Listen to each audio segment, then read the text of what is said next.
Gram सभा धौरहरा घाट से चल पड़े हैं विकास की ओर, विकास की डगर पे विकास की गंगा बहन। आपके भाई, आपके बेटे, आपके चहेते पंकज सोनी। हाँ माताओं बहनों, आने वाले बीडीसी चुनाव में अपने भाई, अपने बेटे को भारी से भारी मतों से विजयी बनाएं और अपने ग्राम सभा धौरहरा घाट में विकास की गंगा बहाएं। आइल बाटे बीडीसी के दादा चुनौआ, लड़ बाटे घर के पंकज बेटौआ, लड़त बाटे घर के पंकज बेटौआ।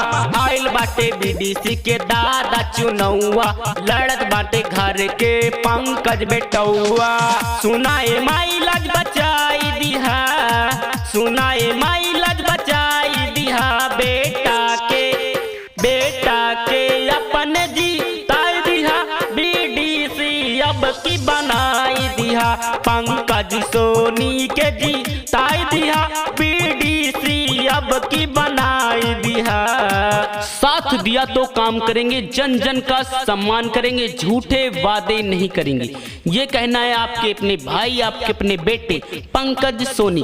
ग्राम सभा धौरहरा घाट बीडीसी पद प्रत्याशी आपका बेटा, आपका चहेता चल पड़ा है मैदान में। आप सभी माताओं बहनों के सम्मान में आने वाले बीडीसी के चुनाव में आप सभी को आगे आना है और अपना बीडीसी सिर्फ पंकज सोनी को बनाना है। जीत के चुनाव भैया खूब करी है काम हो, एक पल नाही भैया करी है आराम हो, दिन रात आप सबके सेवा में लगे रहे अम्मा। जीत के चुनाव भैया खूब करी है काम हो, एक पल नाही भैया करी है आराम हो।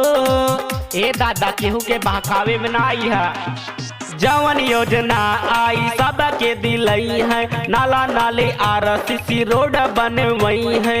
सुनाए माई लाज बचाई लिहा, बेटा के अपन जीताई दिहा, बीडीसी अब की बनाई दिहा, पंकज के अपन जीताई दिहा, बीडीसी अब की बनाई दिहा। पंकज सोनी का कहना है जो कोई नहीं कर सका ऐसा काम कर देंगे, पूरा हर गरीबों का अरमान कर देंगे। 5 साल क्या उम्र भर भुला ना सकोगे, 5 साल क्या उम्र भर भुला ना सकोगे, बन के अपने धौरहरा घाट का बीडीसी रोशन नाम कर देंगे। गाँव गाँव हल्ला भाई अम्मा दादा, पंकज बेटवा के अब की विजयी बना दा, विजयी बना दा। गाँव गाँव हल्ला भाई अम्मा दादा, पंकज सोनी के अपने विजयी बना दा। ए अम्मा ध्यान रखिया, अब नाही केहू के बहकावे में अइहा, अपने पंकज सोनी के जीतइहा। सुनाए माई लाज बचाई लिहा, बेटा के अपन जीताई दिहा, बीडीसी अब की बनाई दिहा, पंकज के अपन जीताई दिहा, बीडीसी अब की बनाई दिहा।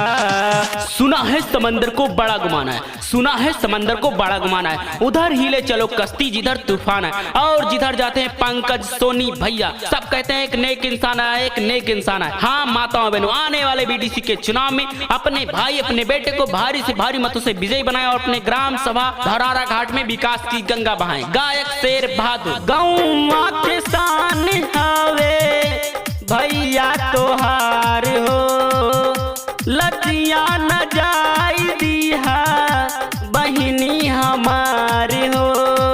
ए बहिनी ध्यान रखिए अपने भाई के। गौवा के शान हवे बेटा बा तोहार हो, लजिया न जाई दिहा माई हमारे हो। ए अम्मा अपन आशीर्वाद ऐसे बनाए रहा।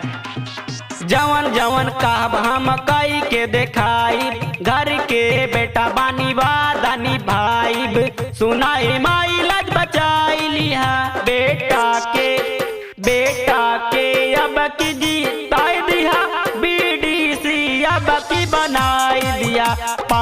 पंकज के अपने जीताई दिया, बीडीसी अब की बनाई दिया।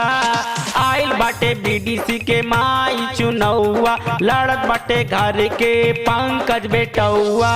सुनाए अम्मा लज बचाई लिहा, सुनाए दादा लज बचाई लिहा, बेटा के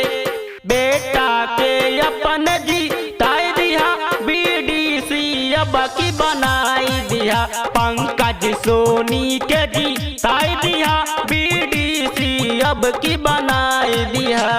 हे अम्मा भुलायो ना।